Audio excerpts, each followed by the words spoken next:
E aí, pessoal, vamos continuar o estudo da física nuclear. Vamos entrar agora na fissão e na fusão nucleares.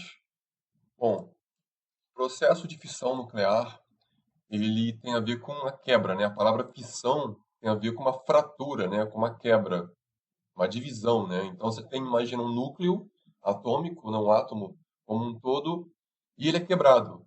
Então ele é quebrado e pode gerar dois novos átomos, né? Dois novos núcleos atômicos. E também mais partículas, no caso, energia e tal. A questão da fissão nuclear é que ela gera muita energia. Então, quando você ouvir falar de algo nuclear, uma usina nuclear, uma explosão de uma bomba nuclear e tal, é por processo de fissão e fusão nucleares. Então, é um processo que gera muita energia. Como você já viu aí, e tal, já ouviu falar, já estudou história, viu filme, série, tudo sobre alguma coisa que tenha algo relativo a nuclear, você vê que tem uma coisa que tem muito a ver com energia, que tem um certo perigo, né? Então, quando você quebra um núcleo atômico, no caso, você dá um tiro nele, na verdade você faz isso com nêutrons. Você tem um núcleo atômico ali, ele é instável, o urânio, por exemplo, é um exemplo, está lá instável, ele recebe um bombardeamento de nêutron, então vem um nêutron em alta velocidade, né? Bate nele, isso gera essa quebra, essa fratura nele, essa fissão. O que vai acontecer é que você vai gerar dois núcleos novos, né? Dois novos átomos ali, só que você também gera outras coisas, né? Você gera, por exemplo, mais nêutrons que vão bombardear outros núcleos atômicos, gerando uma reação em cadeia. Então vamos olhar especificamente o que acontece no urânio 235. É um urânio, um isótopo do urânio que possui 235 prótons e nêutrons. É a massa atômica dele, a massa total que ele tem de prótons e nêutrons. Olha aqui na equação. Você tem esse urânio, tá? E o elemento urânio é caracterizado por 92. Por quê? Porque ele tem 92 prótons, é o número atômico dele, e tem 235, como eu falei anteriormente, de massa atômica, prótons mais nêutrons. Mais N está significando que ele está sendo bombardeado, está tomando um tiro, praticamente, de um nêutron. Então, o nêutron, como você já viu anteriormente, você tem ele com zero de número atômico, porque ele não tem próton, obviamente, é um nêutron, e tem a massa dele próprio, que é a massa atômica de um. Quando esse urânio se juntar com esse nêutron, o que vai acontecer de maneira muito rápida? O nêutron vai bombardear, vai entrar ali e o urânio vai mudar rapidamente.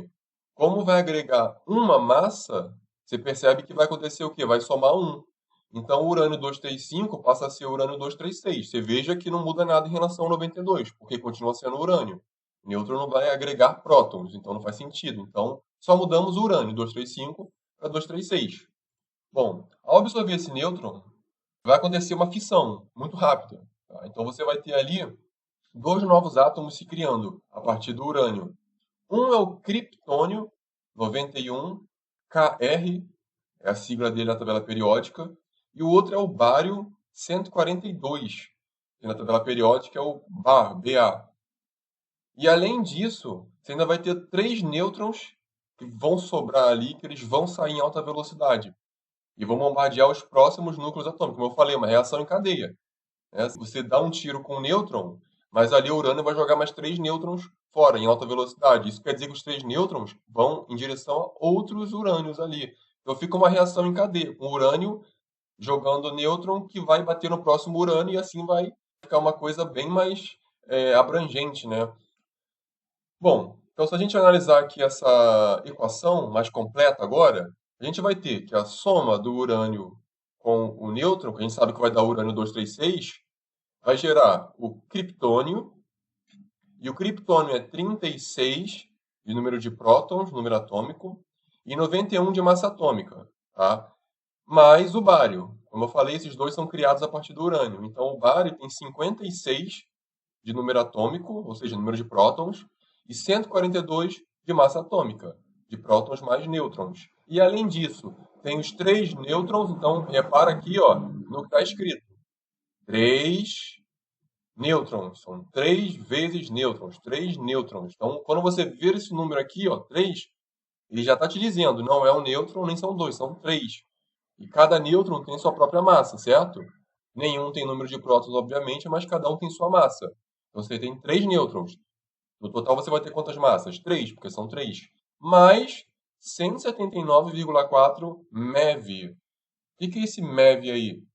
Mega Electron Volt. Electron Volt é uma unidade de energia que se usa muito na física nuclear. Electron Volt. Assim como você vê Joule, Cal e tudo mais, aqui na física nuclear você vê muito o Electron Volt. Só que como são energias muito grandes, você não vê apenas Electron Volt, é V. Você vê MeV, de Mega Electron Volt, ou GeV, de Giga Electron Volt, ou TeV, de Tera Electron Volt. São unidades muito grandes. Unidades como 0,000000000000000. Pô, é muito zero. Então você escreve Mega Electron Volt e Giga Electron Volt. Você já está entendendo que tem uma quantidade muito grande de energia aqui dentro. Tá? Bom, quando você olha aqui essa equação, o que você tem que notar? Se ela está balanceada. Ela tem que estar balanceada. Certo? O que está do lado esquerdo, antes da seta, tem que ser igual ao que está do lado direito. Não pode se perder massa. Lembra disso. Você não pode simplesmente perder número de prótons, número de perder. Assim como você não pode perder carga e tal, como você já viu. Então vamos lá. O que você tem que ver aqui? Que você sabe que 235 mais 1 dá 236. Certo? Ok. Você também sabe que desse lado aqui esquerdo, 92, que é o número atômico, número de prótons do urânio, como o nêutron não tem, continua sendo o quê? 92. Então você sabe que do lado esquerdo são 236, número de massa atômica, né? E embaixo o número atômico são 92. Do lado direito, seja lá qual for a soma desse negócio aqui, vai ter que dar em cima 236 e embaixo 92. Vai ter que dar isso. Não tem como aparecer ali do nada um nêutron a mais, um próton a mais ou sumir, tá? Vamos ver agora então o lado direito. Observe aqui que do lado esquerdo a gente tem 236 de massa atômica, que é a soma do urânio com o nêutron. Então tem que ter 236 do lado direito, beleza. O criptônio tem 91 de massa atômica. O bário tem 142. Quando você soma as massas atômicas do criptônio com bário, 91 mais 142, dá 233. Aí você observa que antes aqui tinham 236. Estão faltando 3. Pode? Não pode. Tá? Não está faltando nem próton nem nêutron. Só que você tem que lembrar que ainda são expelidos 3 nêutrons. E cada um tem sua própria massa. O que significa que se são 3 nêutrons, são 3 de massa. Tá? Então, ó, 233, que é do criptônio mais bário, mais os 3 nêutrons. Vai dar quanto? 236. Perfeito. Está exatamente como estava antes. Olhando agora embaixo para o número atômico, a gente sabe que o urânio e o nêutron, como o nêutron não tem, eu tenho 92 prótons, 92 de número atômico. Do lado direito também tem que ter isso. Como o nêutron também não tem aqui, ó, nenhum dos três, ó, zero, é só somar então aqui embaixo o número atômico do criptônio com o do bário. Ou seja, 36 mais 56, que vai dar 92. Então, como você pode ver, tudo do lado esquerdo, 92, 236, vai ser igual ao do lado direito. Que também vão somando aqui, vão dar 92 e 236. Está bem equilibrado. Quando você olha essa imagem, é só uma representação da mesma coisa. Você tem o nêutron aqui, ó, que vai estar se somando, bombardeando o urânio, certo? 235. Rapidamente vai virar urânio 236 e já vai se dividir. Essa divisão vai gerar o quê? O bário, 56 aqui, 142, e o criptônio, 36, 91. E um montão de energia, como a gente viu ali, né? São 140 e poucos megaelectronvolts de energia. Para cada reação dessa. Lembra que vai acontecer o quê? Você tem aqui, ó, 3 nêutrons que saem em alta velocidade. Esses 3 nêutrons vão procurar os próximos núcleos atômicos. E quando chegar lá, você vai ter mais energia. Então, uma energia, como você vai ver aqui, ó, que vai ser enorme. Por quê? Porque acontecem várias explosões quase que ao mesmo tempo. Praticamente ao mesmo tempo, uma reação em cadeia. Tá vendo aqui essas reações em cadeia? É porque você tem um nêutron que bombardeia o núcleo do urânio. Que aí você vai ter a divisão do criptônio ali com o bário, só que tem nêutrons ainda, ó, que vão seguir o seu caminho. E vão procurar os próximos átomos ali de urânio, certo? E você vai ter cada vez mais nêutrons aí, ó, sendo expelidos, como você vê na outra imagem ao lado também, que significa a mesma coisa, ó. Vai lá, bateu o nêutron, se dividiu em 2, criptônio e bário, saem 3 nêutrons que vão pegar mais um urânio, mais um urânio, mais um urânio, que vão sair e vão gerar mais 3, olha só. De 1 você passa a ter 9 aqui. Então você imagina isso acontecendo com bilhões de átomos ali dentro. Uma reação em cadeia. Bom, a fusão nuclear. Cara, a fusão nuclear é igual no Dragon Ball, né? Quando você tem ali a fusão dos dois personagens que eles viram um só muito forte, né? Eles viram uma coisa maior, mais forte.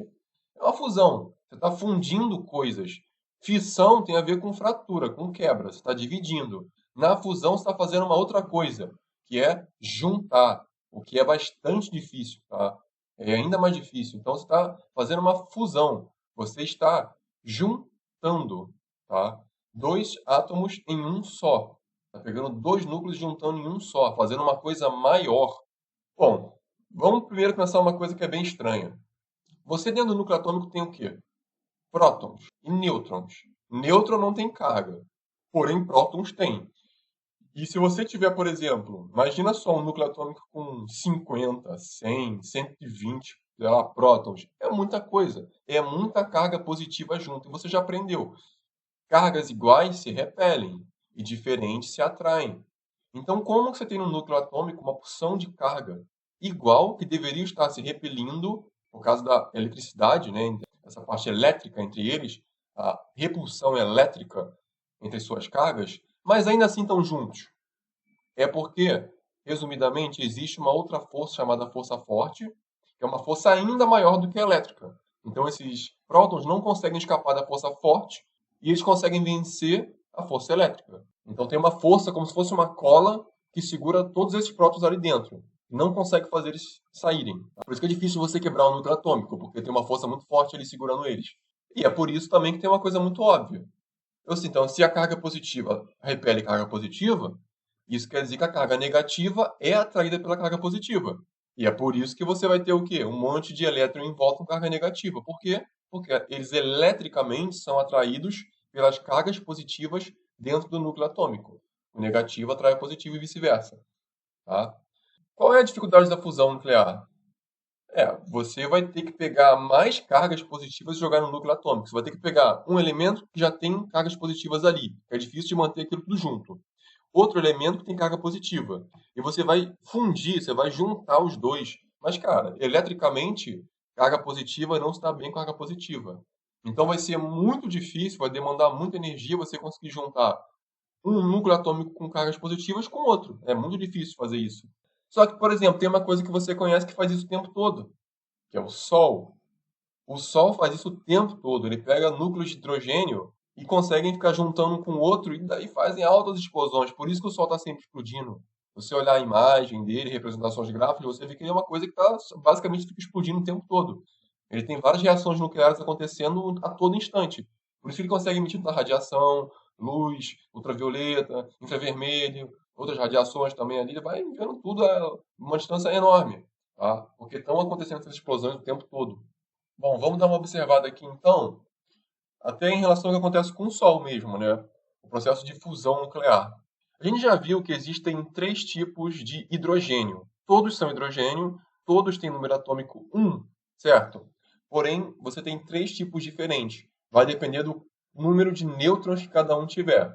A gente já viu que a gente tem o prótio, que é aquele hidrogênio que tem um próton e um elétron.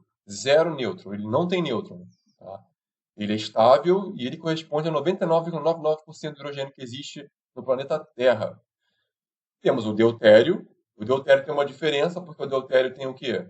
Um nêutron, então tem um próton, como o anterior, um elétron, como o anterior, mas tem um nêutron. Ele é estável, mas ele é raríssimo. Ele corresponde a 0,01% do hidrogênio na Terra. E você tem também o trítio, que é o muito, muito, muito, muito mais raro e é radioativo, esse é instável. Ele, diferente dos anteriores, ele continua tendo um próton e um elétron, porém ele tem dois nêutrons. Ele é muito mais pesado do que os anteriores. Tudo bem? Então, quando você olha aqui, por exemplo, como eu falei, o próton é o mais comum, comunzão. Pegou a água aí que você tem aí na bica d'água, na água do mar, é o próton que você vai ter. Tá? Você vai encontrar muito pouquinho do deutério. O deutério é bem raro, mas você pode achar nos oceanos. O deutério, ele tem uma coisa interessante, né? Que ele é combinado ao oxigênio. Se você pega a água, o que é a água? H2O. H2O nada mais é do que dois hidrogênios e um oxigênio. Normalmente são dois prótios, dois hidrogênios do tipo prótio, com um oxigênio. Se você pegar isso, você tem a água, H2O, que você bebe, normal. um pequeno percentual, uma fração de 0,00 qualquer coisa dessa água é a água que a gente chama de água pesada. É o apelido dela, que também é H2O. Só que o hidrogênio desse H2O não é o prótio, são os deutérios. Entendeu? Então você tem igualzinho H2O, só que ao invés de você ter o prótio, que é o mais comunzão, você vai ter 2 deutérios e 1 oxigênio. E o nome é água pesada. Por que é água pesada? Porque ela é mais pesada. Olha quanto de massa tem dentro desse núcleo do prótio e olha quanto tem nesse deutério. Tá vendo? Aqui no prótão você tem uma massinha aqui do próton. Se for H2O, você vai ter 2 de massa. Já o deutério, se tiver o H2O com 2 desse cara, você vai ter 4 de massa. Então ele é bem mais pesado. O trítio, como eu falei, ele emite partícula beta negativo. Como você vê, né, ele é instável, ele é radioativo. Logo, ele sofre algum tipo de decaimento por ser radioativo, por ser instável. O que ele faz? Emite partícula beta negativo, você já viu. Quando você emite partícula beta negativo, o que acontece? Você troca um nêutron por um próton. E quando você faz isso, o que acontece? Você muda de elemento. Como você ganhou um próton, você não tem mais o hidrogênio. É o hidrogênio com mais um próton. Passa a ter 2. E 2 prótons já virou o quê? O hélio. Exatamente como você viu na aula anterior. Bom, no Sol, temos uma fusão importante, que é a do deutério, ou seja, é o hidrogênio que tem um nêutron com um trítio, que é o hidrogênio mais raro ainda, que tem 2 nêutrons. Então, observa aqui. Olha o esquema. Temos deutério, próton e nêutron. Temos o trítio, próton e 2 nêutrons. Quando esses caras se juntarem, é só você somar. Não tem mistério. Quantos prótons você vai ter quando eles se somarem? 2. Quantos nêutrons você vai ter quando eles se somarem? 1, 2, 3. 3. Então, nessa fusão, você vai ter o quê? 3 nêutrons e 2 prótons. Qual elemento da tabela periódica tem 2 prótons? É o hélio. Ele pode ter nenhum nêutron, um nêutron, 2 nêutrons, 3 nêutrons. O número de nêutrons não desqualifica qual é ali o elemento. Ele vai ser hélio porque ele tem 2 prótons, com certeza. Mas a questão aqui dele é, ele é um hélio muito instável. Por quê? Porque ele tem 2 prótons e 3 nêutrons. O hélio não curte muito ficar assim. O que ele vai fazer? Ele vai jogar fora um dos nêutrons. Então, um nêutron sai, ele libera muita energia, tá? E ele passa a ser o hélio, ó, com 2 prótons e 2 nêutrons, e joga fora um dos nêutrons. Então, a partir dessa fusão, dessa soma que você vai ter do deutério com trítio, você passa a ter um hélio, relativamente mais estável depois, um nêutron e muita energia liberada. Como você viu, você passa a ter o hélio, que você já conhece, é o hélio. Exatamente o hélio. É o hélio comum, é o hélio que tem 2 prótons e 2 nêutrons. Mas você viu que ele fica instável. Isso é importante você ver, então, ele fica instável quando ele tem 3 nêutrons e 2 prótons. Isso não dá certo para ele. Então, o que ele vai fazer, basicamente, é cuspir muita energia e liberar um nêutron e o hélio. Tá? Então, aqui é outra representação gráfica para você visualizar melhor ainda, porque a gente agora vai para a equação. Bom, vamos ver a equação aqui. Você tem o deutério. O que é o deutério? É o hidrogênio. Então, embaixo é 1, com certeza. Só que o deutério tem um próton e um nêutron. Então, a massa atômica total é 2. Mas vai se fundir com o trítio. O trítio também é um hidrogênio. Então, embaixo é 1. Só que o trítio tem um próton e 2 nêutrons. Por isso que em cima ele tem 3. A setinha está indicando que vai haver ali, né? Está havendo um processo de fusão. Então, quando os dois se fundem, o que você vai ter? Lembra? De maneira muito rápida, muito instável, você vai ter o quê? Hidrogênio com hidrogênio. Soma embaixo vai dar o quê? 1 com 1 vai dar 2, vai virar o hélio. E em cima, 2 com 3 vai dar 5. Mas lembra, ele não aguenta ficar com 5 de massa total. Tá? Ele não vai aguentar ter 2, no caso, prótons e 3 nêutrons. O que ele vai fazer? Ele vai jogar fora um dos nêutrons. E vai passar a ter 2, como a gente espera, 2 de prótons, e 2 nêutrons. Então vai somar 2 prótons com 2 nêutrons, vai dar 4. O nêutron que está sobrando ali, ele vai fazer o quê? Ele vai ser jogado fora junto com a energia dessa fusão, que são 17,6 megaelectronvolts, que é uma energia muito grande, e são várias reações dessas acontecendo ao mesmo tempo, muitas reações, tá? Bom, então como você vê, está equilibrado. Ó, embaixo, 1 mais 1, 2. Aqui eu tenho 2, e o nêutron não tem próton, então é 0. Então, 2 do lado esquerdo, 2 do lado direito. Perfeito. Em cima, 2 mais 3, 5. O hélio aqui tem 4 e o nêutron tem 1, então dá 5. Perfeito, está bem equilibrado, como é de se esperar, tá? Como você vai ver aqui agora, então, o Sol, ele é o seguinte, ele tem o seu combustível, que é o hidrogênio. O deutério e o trítio são combustíveis. Eles vão ficar se fundindo, fundindo, gerando muita energia. Vai chegar uma hora em que esse estoque de hidrogênio ele vai começar a ficar muito escasso. E conforme ele vai diminuindo, vai ficando cada vez mais difícil de você conseguir fazer fusão entre os hidrogênios. Então, o próprio Sol, ou uma estrela qualquer, vai começar a usar outras coisas como combustível. Como você vai ter uma porção, um monte de hélio gerado por causa da fusão do hidrogênio, o que vai acontecer? Ele vai começar a fundir hélio com hélio. E como você sabe que hélio é 2,4, ele gerou hélio. Aqui 2,4. Você já aprendeu como é que soma isso. Basicamente é uma soma muito boba. Hélio com hélio, você vai somar o número atômico, que é o número de prótons, ó, 2 com 2 vai dar 4. Depois você vai ter a soma da massa total de prótons e nêutrons, que vai ser 4 de um hélio com 4 do outro, que vai dar 8. Acabou. Uma soma embaixo, uma soma em cima. Só que como ele fundiu e deixou de ser hélio, ele passou a ser um elemento que vai ter o que aqui embaixo? 4. Então, 4 não é mais hélio. O 4 é o berílio. É o berílio 8. Então, o berílio é um elemento que tem 4 de número de prótons, de número atômico, e tem 8 de massa total, de prótons e nêutrons. Bom, o berílio é muito instável. Ele nem aguenta ficar muito tempo como berílio às vezes. Ele vira berílio e de repente ele também volta a ser hélio, se separa de novo. É uma coisa muito dinâmica, muito instável. Mas uma coisa que vai acontecer com o tempo, cada vez mais, é você ter o berílio que vai se fundir com hélio. Então você imagina, esse cara foi criado. Existe uma chance relativamente grande desse cara se fundir com o hélio. Não só o hélio se fundir com o hélio, mas o berílio se fundir com o hélio. Entendeu? Então você vai ter o berílio que tem número atômico 4, que se funde com o hélio que tem número atômico 2. 4 mais 2 dá 6. E o berílio que tem massa atômica 8 vai se fundir com o hélio que tem massa atômica 4. 8 com 4 dá 12. Como o número atômico é de 6, tem 6 prótons, já não é mais o berílio nem o hélio. Passa a ser o quê? O carbono. Então você percebe que na fusão, o que está acontecendo aqui? Você sai do hidrogênio, que é o mais pequenininho, tem a massa menor e tal, e ele vai ganhando corpo, ele vai virando elementos mais pesados, maiores, né? Hélio, berílio, depois o carbono, entendeu? Então essa é a fusão nuclear, é uma coisa que acontece nas estrelas, por exemplo.